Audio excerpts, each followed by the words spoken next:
ಹಲವು ವರ್ಷಗಳಿಂದ ಕಾಂಗ್ರೆಸ್ ಪಕ್ಷದಲ್ಲಿ ನಿಷ್ಠಾವಂತರಾಗಿ ಕಾರ್ಯ ಮಾಡಿದ್ದನ್ನು ಗಮನಿಸಿ ಕಾಂಗ್ರೆಸ್ ಪಕ್ಷವನ್ನು ಪ್ರಬಲವಾಗಿ ಸಂಘಟನೆ ಮಾಡುವ ನಿಟ್ಟಿನಲ್ಲಿ ಭಾರತೀಯ ರಾಷ್ಟ್ರೀಯ ಮಜ್ದೂರ್ ಕಾಂಗ್ರೆಸ್ ಜಿಲ್ಲಾ ಅಧ್ಯಕ್ಷರನ್ನಾಗಿ ನನ್ನನ್ನು ಆಯ್ಕೆ ಮಾಡಿದ್ದೆ ಎಂದು ತೌಫಿಕ್ ಪ್ರಾರ್ಥನಹಳ್ಳಿ ಅವರು ತಿಳಿಸಿದರು. ನಗರದ ರಮಾ ನಿವಾಸದ ಪ್ರವಾಸಿ ಮಂದಿರದಲ್ಲಿ ಸುದ್ದಿಗೋಷ್ಠಿ ನಡೆಸಿ ಮಾತನಾಡಿದ ಅವರು, ಮುಖ್ಯಮಂತ್ರಿ ಸಿದ್ದರಾಮಯ್ಯ ಹಾಗೂ ಕರ್ನಾಟಕ ಪ್ರದೇಶ ಕಾಂಗ್ರೆಸ್ ಸಮಿತಿ ಅಧ್ಯಕ್ಷ ಡಿ.ಕೆ. ಶಿವಕುಮಾರ್ ಹಾಗೂ ಕೆಪಿಸಿಸಿ ಸಂಸದರು ಹಾಗೂ ಕಾರ್ಯಾಧ್ಯಕ್ಷರು ಜಿ.ಸಿ. ಚಂದ್ರಶೇಖರ್, ಕಾನೂನು, ಮಾನವ ಹಾಗೂ ಮಾಹಿತಿ ಹಕ್ಕುಗಳ ವಿಭಾಗದ ಉಪಾಧ್ಯಕ್ಷ ಡಾಕ್ಟರ್ ಎ.ಜೆ. ಅಕ್ರಂ ಪಾಷಾ, ಅಧಿಕಾರಿ ಹಾಗೂ ಜಿಲ್ಲಾ ಉಸ್ತುವಾರಿ ಸಚಿವ ಆರ್.ಬಿ. ತಿಮ್ಮಾಪುರ್ ಅವರ ಆದೇಶದ ಮೇರೆಗೆ Indian national trade union Congress ವಿಭಾಗದ ಬಾಗಲಕೋಟೆ ಜಿಲ್ಲೆ ಅಧ್ಯಕ್ಷರನ್ನಾಗಿ ನೇಮಕ ಮಾಡಿದ್ದಕ್ಕೆ ತುಂಬು ಹೃದಯದ ಧನ್ಯವಾದಗಳನ್ನು ತಿಳಿಸಿದರು.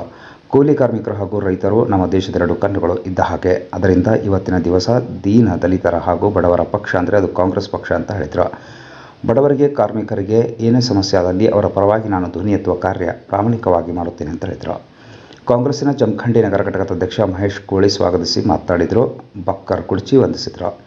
ಕೆಆರ್ಡಿಎಸ್ಎಸ್ ರಾಜ್ಯ ಸಂಚಾಲಕ ಶಾಮರಾವ್ ಘಾಟ್ಗೆ, ನಗರಸಭೆ ಅಧ್ಯಕ್ಷ ಈಶ್ವರ ಹೊಳೆನ್ನವರ್, ಕಾಂಗ್ರೆಸ್ಸಿನ ಜಿಲ್ಲಾ ಅಲ್ಪಸಂಖ್ಯಾತರ ಅಧ್ಯಕ್ಷ ಶಫೀಕ್ ಬೇಪಾರಿ, ಮಾದಿಗ ಸಂಘದ ರಾಜ್ಯಾಧ್ಯಕ್ಷ ಶಂಕರ್ ಪೂಜಾರಿ, ಯೂತ್ ಕಾಂಗ್ರೆಸ್ ತಾಲೂಕಾಧ್ಯಕ್ಷ ಹನುಮಂತ್ ತೇಲಿ, ಸಾವಳಗಿ ಬ್ಲಾಕ್ ಕಾಂಗ್ರೆಸ್ ಅಧ್ಯಕ್ಷ ಯಲ್ಲಾಲಿಂಗ್ ಅಡಿಹುಡಿ, ಮುಧೋಳ ನಗರದ ಕಾಂಗ್ರೆಸ್ ಅಲ್ಪಸಂಖ್ಯಾತರ ತಾಲೂಕಾಧ್ಯಕ್ಷ ದಾವಲ್ ನದಾಫ್, ಮುಧೋಳ ನಗರ ಘಟಕ ಕಾರ್ಯದರ್ಶಿ ಶರೀಫ್ ಮುಲ್ಲಾ, ಜಬ್ಬರ್ ಮುಂಡಗನೂರ್, ಪ್ರೇಮ್ ಬಳಲ್ ಗಿಳದ್ ಮತ್ತು ಐಜಾಜ್ ಪೆಂಡಾರಿ, ಎಜಾಜ್ ಸೈಯದ್ ಇನ್ನಿತರರು ಉಪಸ್ಥಿತರಿದ್ದರು. ಮಜ್ದೂರ್ ಇದನ್ನ ನಾ ತಿಳಿದಂಗ ನಮ್ಮ ದೇಶದ ಎರಡು ಕಣ್ಣು ಇದ್ದಂಗ ನಾ ತಿಳ್ಕೊತೀನಿ. ಯಾಕಂದ್ರೆ ರೈತರ ಮ್ಯಾಗ ಮತ್ತು ಮಜ್ದೂರ್ ಮ್ಯಾಗ ನಮ್ಮ ದೇಶ ನಿರ್ಭರ ಐತಿ. ಯಾಕಂದ್ರೆ ದುಡಿಯೋರ ಕೂಲಿ ಮತ್ತು ಮನಿ ಕೆಲಸ, ಯಾವ್ದು ನಗರ ಪಾಲಿಕಾದ ಕೆಲಸ ಇರಲಿ, ಪ್ರತಿಯೊಂದು ಕೆಲಸನ್ಯಾಗ ಆಟೋ ಚಾಲಕರಾಗಲಿ ಪ್ರತಿಯೊಬ್ರು ಕೆಲಸ ಮಾಡ್ಕೋತಾ ಇರ್ತಾರ. ರೈತರ ದುಡಿತಾರ. ಮತ್ತೆ ಇದನ್ನ ಎರಡು ಕಣ್ಣಿದ್ದಂಗ ನಮ್ಮ ದೇಶದ ಅದಾವ. ಇದ್ರನ್ಯಾಗ ಬೆಂಬಲ ಅವ್ರ ಜೊತೆಯಲ್ಲಿ, ಬಡವರ ಜೊತೆಯಲ್ಲಿ, ಮಜ್ದೂರ್ ಜೊತೆಯಲ್ಲಿ ಯಾವ್ದಾದ್ರೂ ಪಾರ್ಟಿ ಐತಿ ಅಂದ್ರೆ ಅದನ್ನ ನಮ್ದು ಕಾಂಗ್ರೆಸ್ ಪಕ್ಷ ಅಂತ ಹೇಳಿ ನಾನು ಹೇಳಕ್ ಬಯಸ್ತೀನಿ. ಬಡವರಿಗೆ, ಕಾರ್ಮಿಕರಿಗೆ, ಮಜ್ದೂರ್ಗಳಿಗೆ ಏನಾದ್ರು ತೊಂದರೆ ಬಂದ್ರ ಅವ್ರ ಪರವಾಗಿ ನಾವು ನಮ್ಮ ಜಿಲ್ಲಾದಿಂದ ಏನಾದ್ರು ತೊಂದರೆ ಬಂದ್ರು ನಾವು ಅದಕ್ಕೆ ಸಿದ್ಧವಾಗಿ ನಾನು ಇದನ್ನ ವ್ಯವಸ್ಥೆಯನ್ನು ಮಾಡಕ ನಾ ಅವ್ರ ಜೊತೆಯಲ್ಲಿ ಇರ್ತೀನಿ ಅನ್ನುವಂಥ ಮಾತುಗಳನ್ನ ನಾನು ನಿಮ್ಮ ಮುಖಾಂತರ ಹೇಳಕ್ ಬಯಸ್ತೇನೆ. ಮತ್ ಏನಾದ್ರು ಅವ್ರಗ ಮಜ್ದೂರ್ ಇಲ್ಲಿ ನಮ್ಮಲ್ಲಿ ಫ್ಯಾಕ್ಟ್ರಿಗಳು ಬಹಳಷ್ಟು ಅದಾವ, ರಿಕ್ಷಾಗಳು ಅದಾವ, ಕೂಲಿ ಕೆಲಸ ಮಾಡೋರು ಬಹಳ ಜನ ಅದಾರ. ಅವ್ರಗ ಕೆಲವೊಂದು ಟೈಮ್ನಲ್ಲಿ ಕೆಲಸ ಸಿಗ್ತಿರಂಗಿಲ್ಲ. ಕೆಲವೊಂದು ಟೈಮ್ನಲ್ಲಿ ಅವ್ರಗ ಎಲ್ಲರ ಹಾದಿ ಮೇಲೆ ಕೂತಾಗೂ ತೊಂದರೆ ಮಾಡ್ತಿರ್ತಾರ. ಮತ್ತೆ ಫ್ಯಾಕ್ಟ್ರಿಗಳನ್ನಾಗೂ ಸಮಸ್ಯೆ ಆಗ್ತಿರ್ತಾವ. ಏನಾದ್ರು ಅಗಂಟ್ಲಿ ಆ ಕಾರ್ಖಾನೆ ಮಾಲಕಗಳು ಅವರು ಇವರು ಅಂತ ಟೈಮ್ನಲ್ಲಿ ಯಾರಾದ್ರೂ ಬಂದ ನಮಗ್ ಹೇಳಿದ್ರ ಅಥವಾ ನಮಗ್ ತಿಳಿದ್ ಬರ್ತಾರ, ನಾವರಿಗೆ ಹೋಗಿ ಅವ್ರದ್ದು ಸಮಸ್ಯೆಗಳನ್ನು ಪರಿಹಾರ ಮಾಡುವಂತದ್ದ ವ್ಯವಸ್ಥೆ ಮಾಡಕ್ ನಾ ಸಿದ್ಧದಿನ ಮಾತುಗಳನ್ನು ನಾನು ಹೇಳಕ್ ಬಯಸ್ತೀನಿ.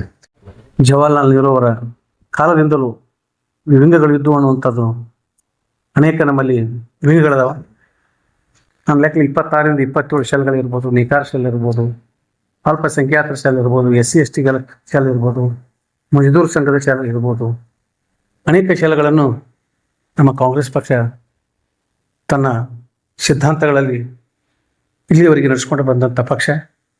ಅದಕ್ಕೆ ಸನ್ಮಾನ್ಯ ಶ್ರೀ ತೌಫಿಕ್ ಪ್ರಾರ್ಥನಹಳ್ಳಿ ಅವರು ಕೂಡ ಯುವಕರಿದ್ದಾರೆ. ಆ ಜವಾಬ್ದಾರಿಯನ್ನು ಸನ್ಮಾನ್ಯ ಶ್ರೀ ಆನಂದ್ ನ್ಯಾಮಗೌಡರು ಹಾಗೂ ಜಿಲ್ಲಾ ಉಸ್ತುವಾರಿ ಮಂತ್ರಿಗಳಾದಂಥ ಸನ್ಮಾನ್ಯ ಶ್ರೀ ಆರ್.ಬಿ. ತಿಮ್ಮಾಪುರ್ ಅವರ ನೇತೃತ್ವದಲ್ಲಿ ಅವರನ್ನು ಗುರುತಿಸಿ ಅವರಿಗೆ ಒಂದು ಸ್ಥಾನವನ್ನು ಕೊಟ್ಟಾರೆ. ಆ ಸ್ಥಾನವನ್ನು ಅವರು ನಿಭಾಯಿಸುವ ಶಕ್ತಿ ಆ ಭಗವಂತ ಅವ್ರಿಗೆ ನೀಡಲಿ ಅನ್ನುವಂಥ ಮಾತನ್ನು ಹೇಳಿ, ಯುವಕರ ಒಬ್ಬ ನಾಯಕರಾದಂಥ ಹಾಗೂ ಜಮಖಂಡಿಯ ಒಬ್ಬ ಸೇವಕರಾದಂಥ ತೌಫಿಕಣ್ಣ ಪ್ರಾರ್ಥನಹಳ್ಳಿಯವರಿಗೂ ಕೂಡ ಕಾಂಗ್ರೆಸ್ ಪಕ್ಷ ಅವರು ಸೇವೆ ಸಲ್ಲಿಸುತ್ತಾ ಮನಗಂಡು ಅವರಿಗೆ ಕಾಂಗ್ರೆಸ್ ಪಕ್ಷದಲ್ಲಿ ಒಂದು ಅವಕಾಶವನ್ನು ಕೊಟ್ಟಿದ್ದಾರೆ. ಆ ಅವಕಾಶ ಯಾವುದೇ ರೀತಿಯಲ್ಲಿ ವ್ಯಕ್ತಪಡಿಸಲ್ಲ. ಆದಷ್ಟು ಕೂಲಿ ಕಾರ್ಮಿಕರ ಜೊತೆ ಸದಾಕಾಲ ಕಾಂಗ್ರೆಸ್ ಪಕ್ಷ ಇದೆ, ಮುಂದೂ ಕೂಡ ಇರುತ್ತೆ. ಅದೇ ನಿಟ್ಟಿನಲ್ಲಿ ತೌಫಿಕಣ್ಣವರು ಕೂಡ ಹೇಳಿದ್ದಾರೆ, ಯಾವುದೇ ಏನೋ ಸಮಸ್ಯೆ ಇದ್ದರೂ ನಾ ಪ್ರತಿಯೊಬ್ಬರ ಕೂಲಿಯರ ಜೊತೆ ಇರುತ್ತೇನೆ. ಅದು ಅವ್ರ ಕೆಲಸ ಅಲ್ಲ, ಅದು ನನ್ನ ಕೆಲಸ ಅಂತ ತಿಳಿದ ನಾ ಮಾಡ್ತೇನೆ ಅಂತ ಹೇಳಿ ಈಗಾಗಲೇ ಅವ್ರು ಹೇಳಿದ್ದಾರೆ.